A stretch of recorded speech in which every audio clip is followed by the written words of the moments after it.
เพื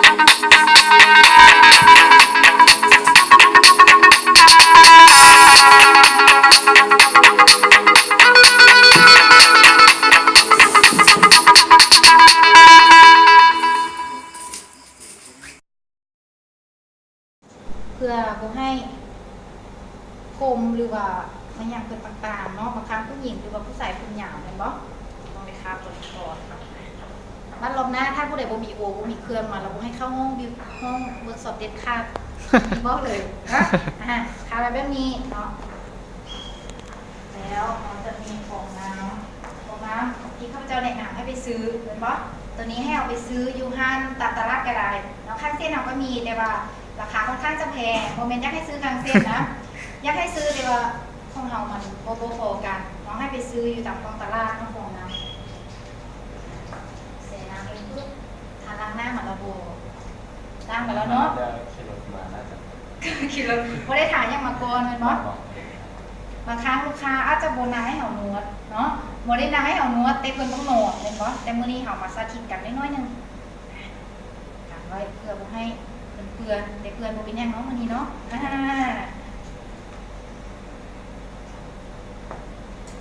เจ็บขอนิดนึงจะโอดเอาเลยค่ะหน้าของน้ำไปเอาเนาะเวลาที่เห็นหน้าให้ลูกค้าเวลาเขานั่งเนาะเห็นได้ยืนแบบนี้นะเอาล้างฟองน้ำลงจุ่มลงปึ๊บจับขึ้นมาเอาปั้นน้ำบอกให้ทานเอาลงแบบนี้ให้น้ำย้อยมาทำไปนิ้วโป้งของเขาเนาะบางทานปิ๊บแบบนี้เลยจะมูสิวการว่าไปโฮมใดเป็นบอสนี่มาเราปิ๊บนี่เลยจะการเข้าดักเข้าหน้าลูกค้าให้ทุกทานปิ๊บแล้วก็ให้มันน้ำย้อยลงแบบนี้ประมาณนี้เนาะแล้วก็เสร็จหรือว่าเป็นภาพพวกพิตัดเขาเหมือนเสร็จแบบนี้แล้วพอเสร็จทำความสะอาดหน้าแล้วไม่มีเจ็บปวดเราจะทำด้วยเดี๋ยวมาช่วยวิซอวิธีเทปนวดให้ทานตัวนี้นะเดี๋ยวปกติมีเตียงแต่ข้าพเจ้าโบได้เอาเตียงเข้ามาเนาะเสร็จทำความสะอาดแต่มื้อนี้โบได้เอาสบู่มานำเนาะให้ล้างน้ำธรรมดาก่อน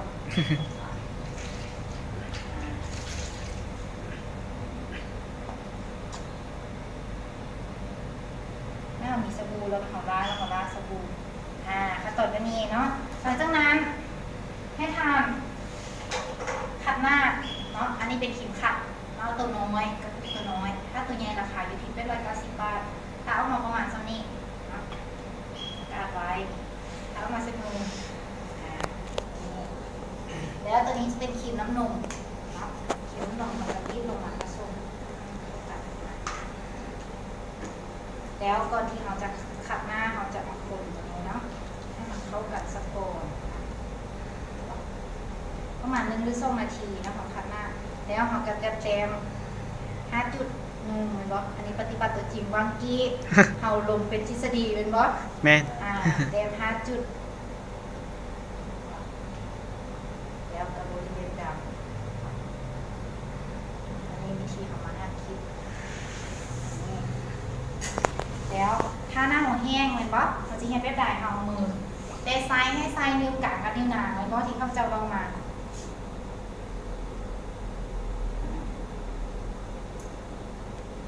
เป็นที่สำคัญหลักๆเนาะปกติก็ให้นวดแต่เครื่องหน้าหรือไทยมูไปก่อนขัดเป็นว่าทำนี่ไซส์นิ้วนางกับนิ้วกลางบนแต่ที่สำคัญเนาะเวลาที่เราขัดหน้าให้กับลูกค้าที่สำคัญยาเด็ดขาดอย่าให้ขีดแอปริคอตกับขีดน้ำนมไปเข้าดังเพลินอัดดังเพลินอยู่แล้วมีปัญหาเลยเขาจะเบิร์เหมือนใจให้เราเนาะบางคนมือไปอัดหูดังเพลินเนาะแอปริคอตกับขีดน้ำนมอัดเต็มเลยถ้ามันแห้งเนาะถ้ามันแห้งให้เราหมุนจุดน้ำให้จุดน้ำแต่ยักจะยั้งไว้นึงเนาะเพราะว่าข้าพเจ้าโบได้ยินหน้าสัตว์ว่าข้าพเจ้ายืนให้ผลแบบนี้เนาะผลขึ้นเป็นหมกบนหอยขึ้นโบเมียนว่าขัดหน้าเราจะให้แบบตามใจเขาว่าเขาต้องแห้งๆนะเขาต้องใส่นะเขาต้องงามประมาณนี้เนาะอันนี้ขัดเบาๆแซ่บบ่ทางรู้สึกยิบมั้งประมาณนี้เนาะถ้าเอาห้องนี้ไปก็เลยบาขาวหน้ามาข้างหน้า ให้ทานมีโอน้ำมีฟองน้ำแล้วก็ให้มีขีดขัดมีมัสซาเจลมาเลยเอาขัดหน้าโบเมนว่าขัดหน้านี้ให้หน้าข้าวเนาะเอาขัดเอาขี้ไข่ออกเนาะภาษาพื้นบ้านเขาเป็นบอกว่าผิวของเขามันมี3 ชั้นแล้วสั้นน้ำกำพร้ามันจะมีอยู่ที่5 ชั้นด้วยกันแล้วเซลล์ที่มันตายแล้วมันเป็นขี้ไข่แต่เมื่อนี้เขาจะมาขัดขี้ไข่ออกโบเมนเห็นให้หน้าข้าวเปิดหูทุกคนมานี่มือเขาต้องเบาบอกให้เอา5 นิ้วนะให้แค่2 นิ้วเนาะ2 นิ้วบางท่านเอามือชูไปทางลุ่มทางเทิงมูเลยให้บนประมาณนี้นะที่ตาจริงประมาณนี้แล้วก็ล้างออก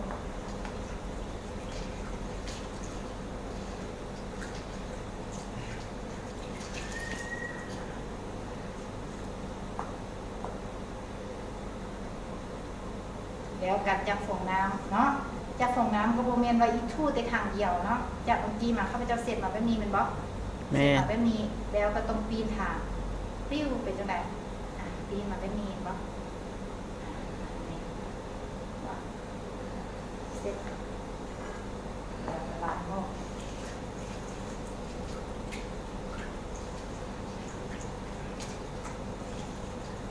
ตอนแรกๆที่เราเฮ็ดให้ตัวเองเขาจะรู้สึกว่ามันคิ้นมือ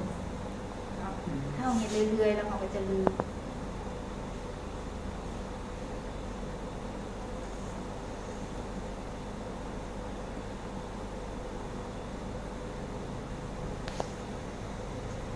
แต่ที่สำคัญน้ำเนาะน้ำเราต้องเปลี่ยนตลอดเนาะน้ำตัวนี้ผู้ช่วยเราเปลี่ยนน้ำให้เลยเปลี่ยนเนาะเปลี่ยนโบเมนเอานะคุณมาล้างหน้าให้กับลูกค้าเดี๋ยวลูกค้าตื่นขึ้นมาอุ้ยน้ำบางงามก็น้ำบางน้ำก็คือโบเมนจะน้ำเก่าตลอดประมาณนี้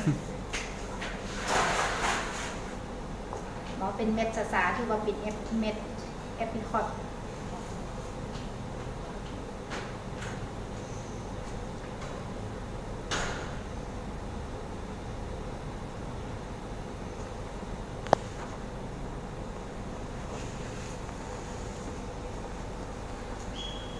แล้วเวลาที่เขานวดปุ๊บเขาล้างหน้าเขาเช็ดหน้าให้กับลูกค้าเนาะเขานวดว่าเม็ดอีพิคอตหรือว่าเป็นเม็ดสามันเพิ่นหรือยังเนาะเขาเช็ดเขาล้างแล้วเขาตกกระมือมันเตะบนที่ใบหน้าของเพิ่นมือก่อนเนาะว่ามันสะอาดแล้วหรือยังเนาะเขาแตะโมเมนต์ว่าเขาเอาฝ่ามือเขาไปแตะนะ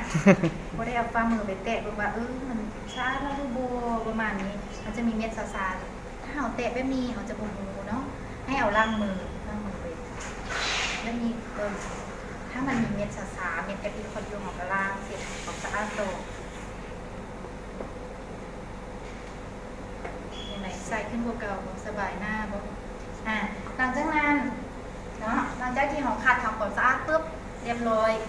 แล้วเราจะมานวดสปาหน้าแบบนี้เนาะนวดด้วยมัสซาเจลก็คือตัวนี้เนาะตักเข้ามาเลย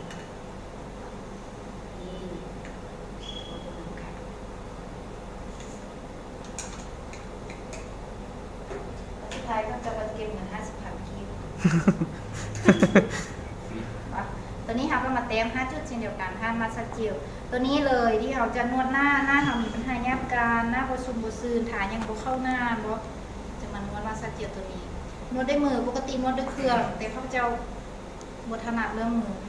เอ็นมาทิดน้อยมันเจ็บกระโดดเอาเลยเพื่อความร้อนของเราเนาะ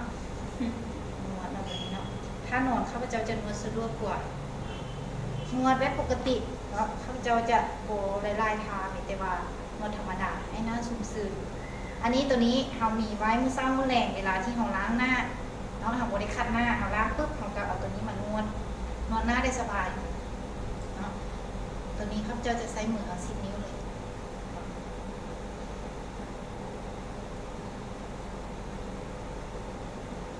ข้าพเจ้าจะเก่งเรื่องการนวดปัดได้เนาะธรรมดา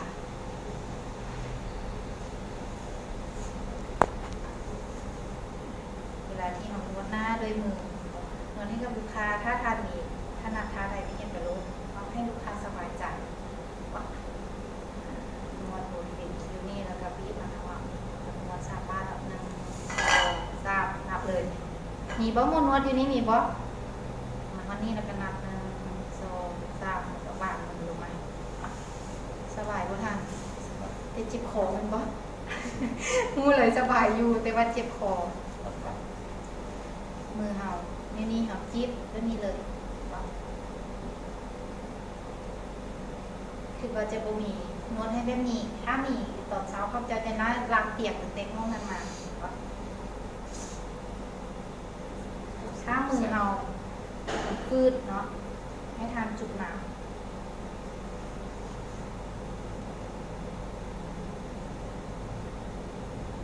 ตัวนี้ถ้าเรานวดปุ๊บนวดเรียบร้อยแล้วค่ะตรงล้างหน้าออก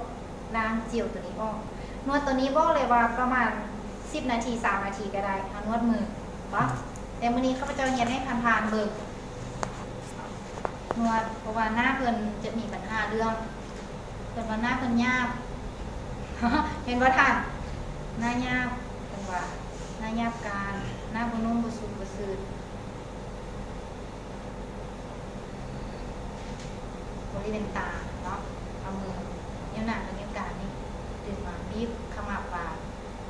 บีบขมับปากบางคนจะมีหอยเอววะเรียนจะมีมาแบบนี้ปากขั้นตอนมันจะมีทานวนไล่ค่ะแต่ข้าพเจ้าพอดีให้เบิ่งเวลาน้อยเนาะเอาไปสั้นๆเนาะท่านเนาะหลังจากนั้นก็ล้างหน้าออกมา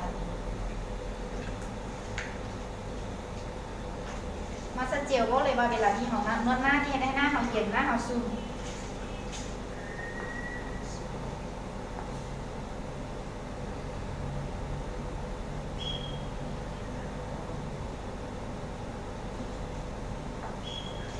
เปลี่ยนน้ำทุกครั้งอย่าลืมว่าน้ำมันจะเปลี่ยนถ้าเกิดน้ำแต่โลก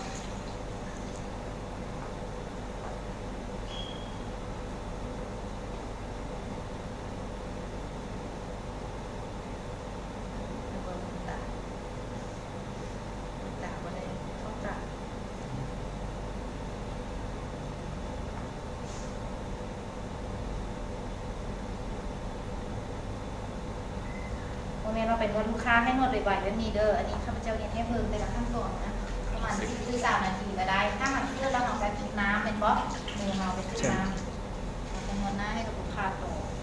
รู้สึกว่าเราไปนั่นรู้สึกเบาๆนั่นคือนี่คือเราไปแล้วเนาะ PM 2.5 เข้าไปแล้วมันไม่ยังท่านอะไรท่านก็เสีย50 ถึง 20อยู่ดี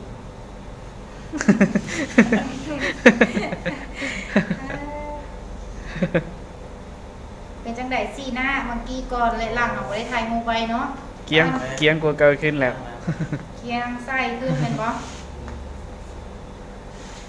ทำจ่ายถาไข่มุกได้บ่ทันได้เป็นบ่ทาสีถาบ่มื้อนี้ทากันแดดเอาเนาะจะทากันแดดให้เนาะแล้วหลังจากนั้นถ้าทานนวดเรียบร้อยเนาะทานต้องพอกสาโขหรือว่าสาเขียวเนาะแต่มื้อนี้เขาก็จะบ่พอกให้เวลามีน้อยเนาะประมาณ15-20 นาทีพอกปะไว้เป็นบ่แต่มื้อนี้นวดให้ธรรมดาแต่ราคา50ให้ทานพอกสาเขียวหรือว่าสาโขให้สาโขให้กับลูกค้าเนาะพอกแล้วเฮาก็มาล้างหน้าออกแล้วเฮาแต่งหน้าให้ปกติแต่มื้อนี้เฮาขัดแล้วก็นวดรู้สึกยังไงลองเอาล้างมือแตะแก้มตัวเองเบิ่งเป็นได้ยากคือเก่าบ่รู้สึกเก่าแล้วตึงขึ้นมาแต่ปกติทาไข่มุกแล้วครีมกันแดดแต่วันนี้ข้าพเจ้าจะใส่ครีมกันแดดให้เพิ่นเลยเนาะกันแดดของเราจะออกสีขาวๆเนาะสีเขียวขาวๆใส่บัตรสะอ่อนนะบ่ทาบ่ใส่เนาะทางสายเนาะมื้อนึงเขาเจออยู่ว่า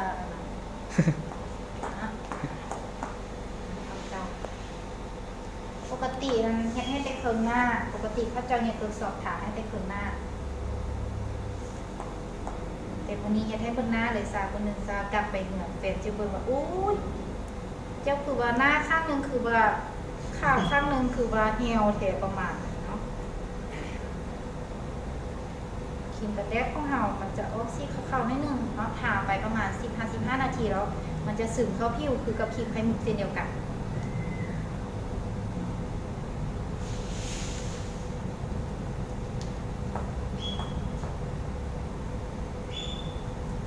หน้าก็คือบ่ให้เอา5นิ้วเฮ็ดหมดเลยเนาะให้เอานิ้วกลางกับนิ้วนางนี่เลยทาหน้าของเราลูกหน้าของเราเพราะว่ามันเป็นนิ้วที่บอบบางมีนุ่มนวลอ่อนที่สุด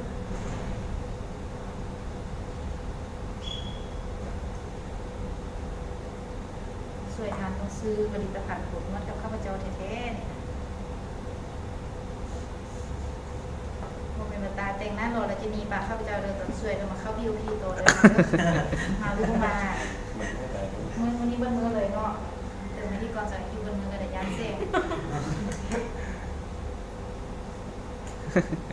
เดี๋ยวขับเจ้ามือกัน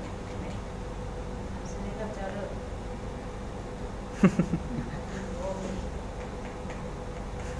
มันนอนอยู่ทางล่างข่าวขึ้นบ่ทำข่าวขึ้นหน่อย เข้าคืน ข่าวมันข่าวขึ้นเก่า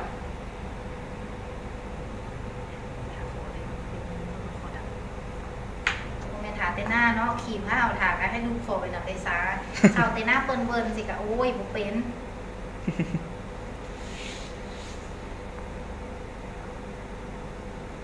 จะทาให้ทั่วใบหน้าเนาะถ้าทานทรายสะดวกก็คือให้ถ้าหากว่าไซส์ไข่หมูกะให้ไซส์เป็นขีดกันแดดเนาะกันแดดนี่เราไซส์ตอนกลางเวนกลางคืนบ่ให้ไซส์เนาะกลางคืนเอาบ่ได้อยู่กับแสงแดดแสงยังเราแม่นบ่ให้แต่ไซส์แต่ตอนเช้าทานใช้ได้ส่วนเขา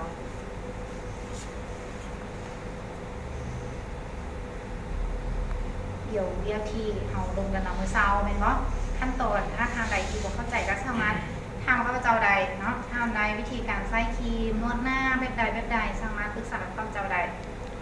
สามารถถ่ายทอดให้กับทุกทานได้เพราะว่าอยากให้ทุกทานเป็นนวดหน้าเนาะเป็นนวดหน้าไปห้าเงินนำการว่าหาไซส์ข้างเส้นแล้วได้เงินอย่างบุคคลเรามีลูกค้าบริการอยู่เราก็เป็นนวดให้กับลูกค้าของเราเพื่อเพิ่มยอดให้กับเราเติมน้ำมันรถเราเป็นเวลา แม่น ถ้าเงินโบนัสมีการเดือนหนึ่งกดซีโออกมาเป็นว่าเงินโบนัสข้างเส้นเรา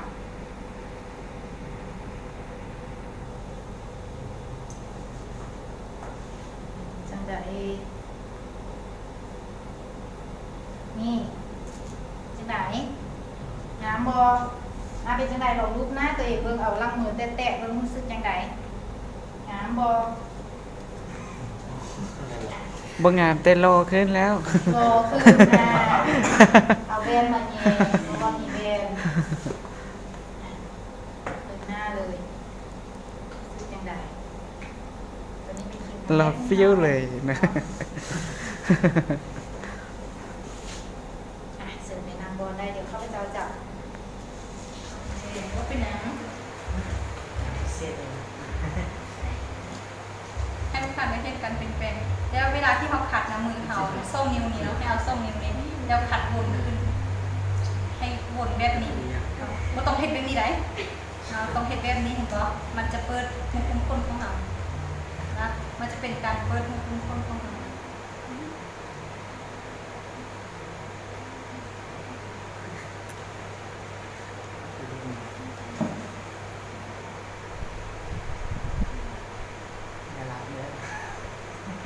เนาะเราจะนวดเบาๆฮะพิตาบอกตื่นเต้นเนาะแซ่บบอก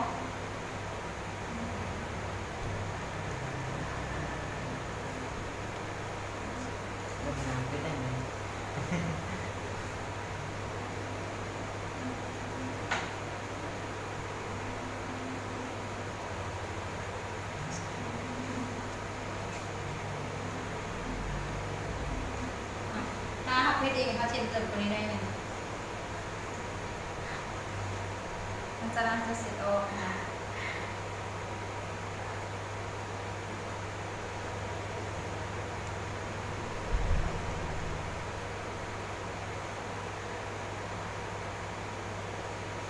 หลังจากนั้นจะมีซ่องตัวนี้ค่ะกับตัวนี้อันนี้จะเป็นเม็ดขัดเห็นว่ามันจะเป็นเม็ดมันมันจะเป็นเม็ดขัดจริงมันจะมีไม้ขัดเลยนะเราจะบีบตัวนี้ใส่ลงไว้ยังแล้วก็ผสมกับตัวนี้นะจะผสมกันใส่ด้านหนึ่งของกัน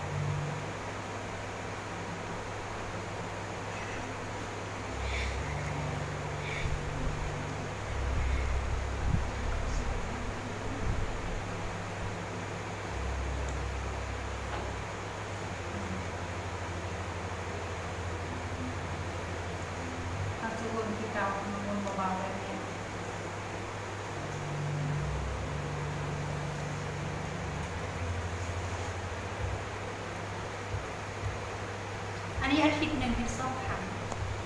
มันคือการผัดเปลี่ยนเซลล์ผิวของเราเพราะว่าผิวของเราทุกๆ21 วันมันจะมีการเสื่อมสภาพฉะนั้นเราต้องไปขัดเซลล์ผิวที่เสื่อมแล้วออกให้มันสร้างเซลล์ผิวใหม่ขึ้นมาเพื่อความชุ่มชื้นเพื่อความอ่อนเยาว์ของผิวเราเนาะคันซ้ำถ้าเราขัดผิวของเรามันจะได้ผิวของเรายาการแล้วก็แก่ก่อนวัย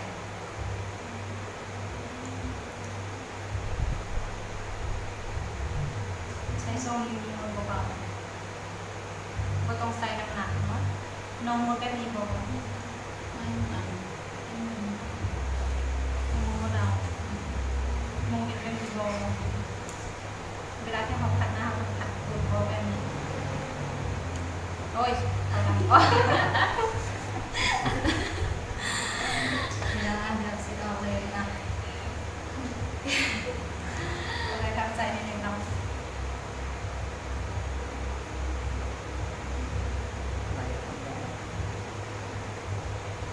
ถ้าปกติเราให้3 นาทีเนาะอันนี้เราจะเอาแบบเร่งด่วนอันนี้ทีมงานได้ภาพเปลี่ยนทำอะไรไว้ให้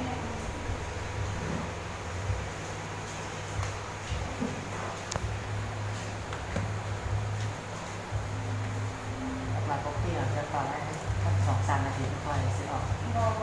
เขาขัดต้นไว้หนึ่งขัดแล้วเราจะว่าต้องปักล้างออกเลย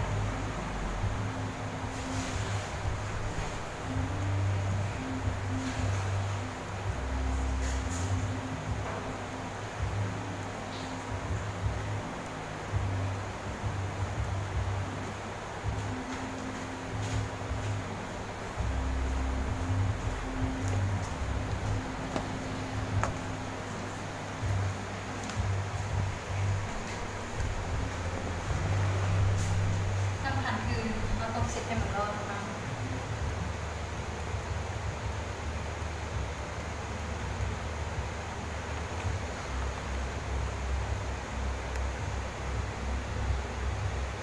เวลาที่ขัดขึ้นมามันจะสามารถจับหน้าของเขาได้หน้าของเขาจะนุ่มกว่าเก่าหลังจากนั้นเนาะน้องบอกตากันบอก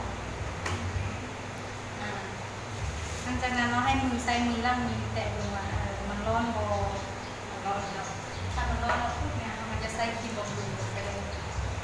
ครีมบำรุงมันจะเป็นแบบนี้มันละลาย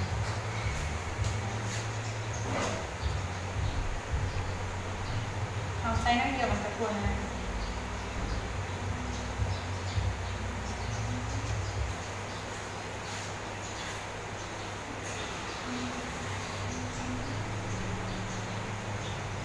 มันจะเพิ่มความสว่างให้กับผิวของเราในผิวของเราชุ่มชื้นเนาะก็ได้ชนิดที่หอมใจดูดูคานาลาตอนเดี๋ยวมันทุ่งเครื่องสมานอะไรทุ่งไปเลยมันจะสังเกตช่องเบืองตรงนี้จะใส่ก่อนมันบล็อก แม่ หลังจากนั้นแล้วโอเคได้ประมาณนั้นเราจะใช้ครีมไข่มุก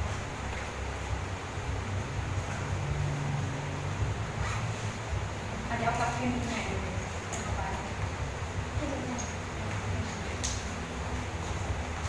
เอาไป ดีเยอะมากดีสังเกต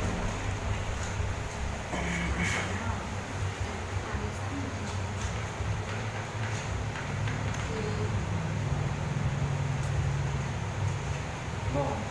ตั้งแต่นี้ดีหายใจ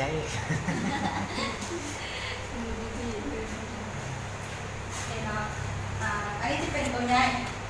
อันนี้จะเป็นตัวน้อยเนาะเดี๋ยวเราจะใส่ตัวนี้ให้มันเลยเพราะว่าตัวนี้เอาไปยังบนแกะกันมันจะแกะใส่ตัวนี้ให้มันก่อนเนาะเป็นแบบ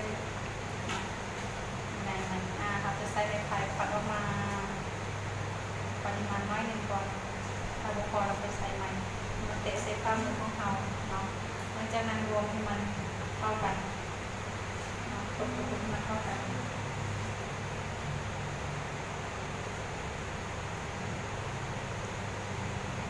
ตัวนี้จะมีสั้นกันเรียกโดยที่เรา15 มิลลิเมตรเนาะ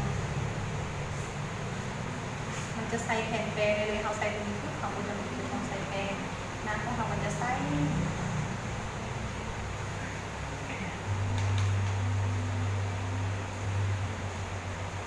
เวลาที่เขาตกแล้วคือการสังเกตเบิ่ง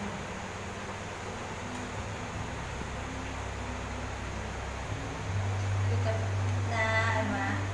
สาวเกาหลีเล่นบอลสาวเกาหลี เฮ้ย แต่พวกเคยเห็นแค่เบิ่งเลยเนาะ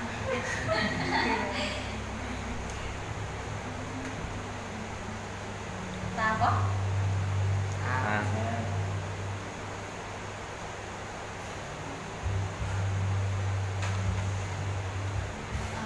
แต่ตัวกินน้อยกว่าต่างกัน บ่ต่างกัน